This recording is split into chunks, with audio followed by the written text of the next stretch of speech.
وما منعنا ان نرسل بالآیات الا ان کذب بها الاولون، اور ہم ایسی نشانیاں بھیجنے سے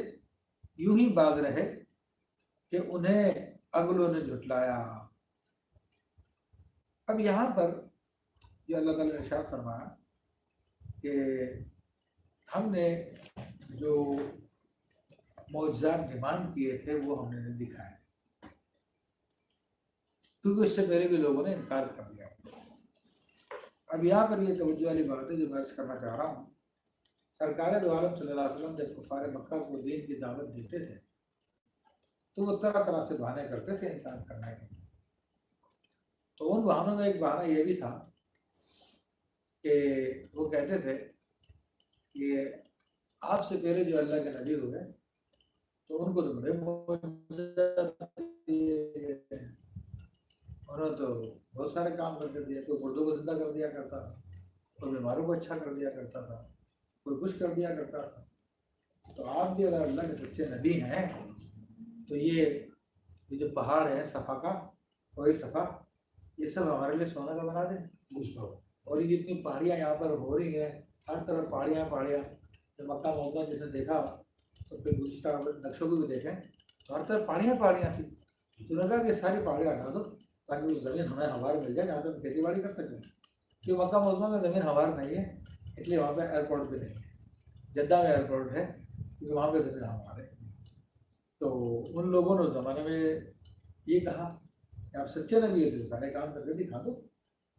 تو اللہ تبارک و تعالیٰ نے اپنے حبیب علیہ السلام کو وحی فرمائی کہ حبیب صلی اللہ تعالیٰ علیہ وسلم جو چاہتے ہیں تو کیا جا سکتا ہے، لیکن بات یہ کہ جب ایک مرتبہ ان کے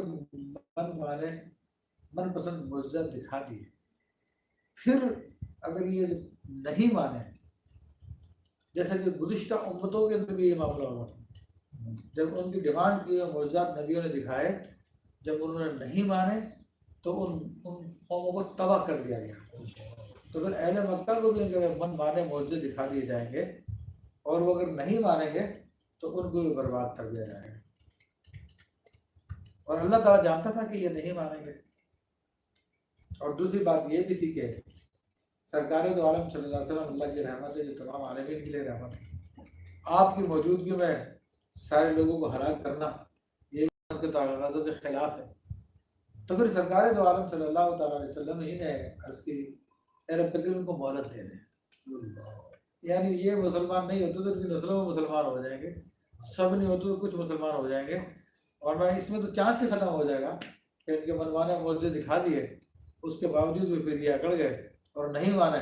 وہ چاند کا معجزہ تو دیکھا تھا ان لوگوں نے، پھر بھی نہیں مانے تھے، تو ان کے بارے میں یہی توقع تھی نہیں مانیں گے تو ان کو پھر ہلاک کر دیا جائے گا، تو اللہ کے حبیب صلی اللہ علیہ وسلم نے عرض کر دی، تو اسی طرف اللہ تعالیٰ نے ارشاد فرمایا کہ ہم ایسی نشانیاں بھیجنے سے یوں باز رہے کہ وہ اگر انکار کریں گے، جس طرح کہ پہلے لوگوں نے انکار کیا تھا، تو معاملہ بدل جائے گا۔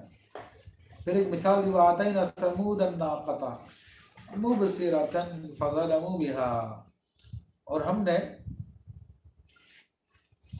سمود کو ناقہ دیا، اونٹنی دی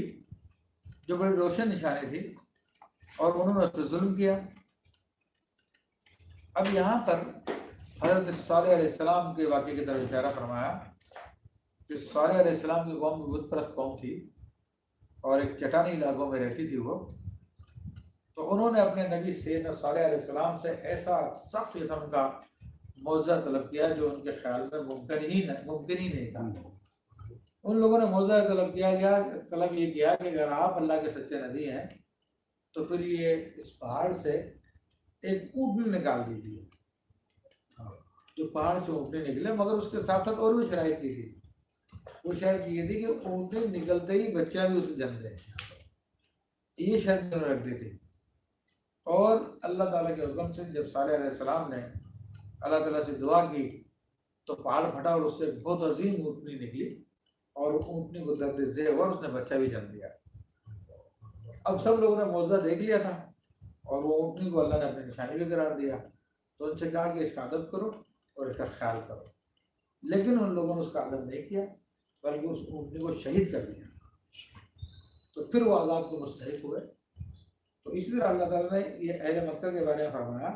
کہ ان کے من پسند معجزے اگر ان کو دکھا دیے اور یہ انکار کر دیں گے تو پھر ان کو بھی برباد کر دیا جائے گا، ختم کر دیا جائے گا، جس طرح کے قوم ثمود نے اونٹنی کا معجزہ دیکھا تھا جو بڑی کھلی نشانی تھا، اس کے باوجود انہوں نے ظلم کیا۔ وما نرسل بالآیات الا تخویفا، اور ہم اپنی نشانیاں نہیں بھیجتے مگر ڈرانے کو۔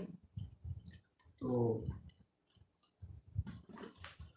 یہاں پہ بتا دیا کہ جو معجزے ظاہر کیے جاتے ہیں تو یہ اگر میں لوگوں کو ہوشیار کرنے کے لیے ہوتے ہیں کہ دیکھو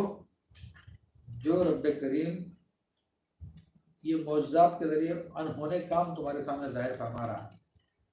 تو درود پاک پڑھیے۔ اللهم صل على سيدنا ومولانا محمد وعلى آله وصحبه وبارك وسلم صلاة وسلاما عليك يا رسول الله وعلى آلك وأصحابك يا رسول الله۔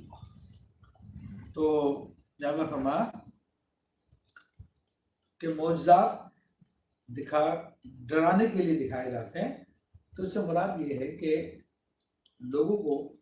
معجزات دکھائے جاتے ہیں، اور معجزہ ایک ایسا کام ہوتا ہے جس کے بارے میں انسانی عقل دنگ رہ جاتی ہے، جس کو عقل تسلیم نہیں کرتی، کیونکہ وہ انہونا کام ہوتا ہے۔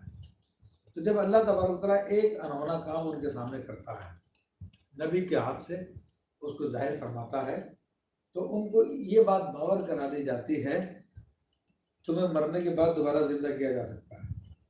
اور تمہارے نہ ماننے کی وجہ سے پھر تمہیں آزاد بھی کیا جا سکتا ہے۔ ورنہ ویسے نفس معجزہ ڈرانے کے لیے نہیں ہوتا، نفس معجزہ تو نبوت کی نشانی کے لیے ہوتا ہے، لیکن اس کے ضمن میں یہ بات بھی پائی جاتی ہے کہ یہ وہی رب ہے، تو وہ اس بات پہ بھی قادر ہے کہ تمہیں مرنے کے بعد دوبارہ زندہ کرو اور تمہیں عذاب دے۔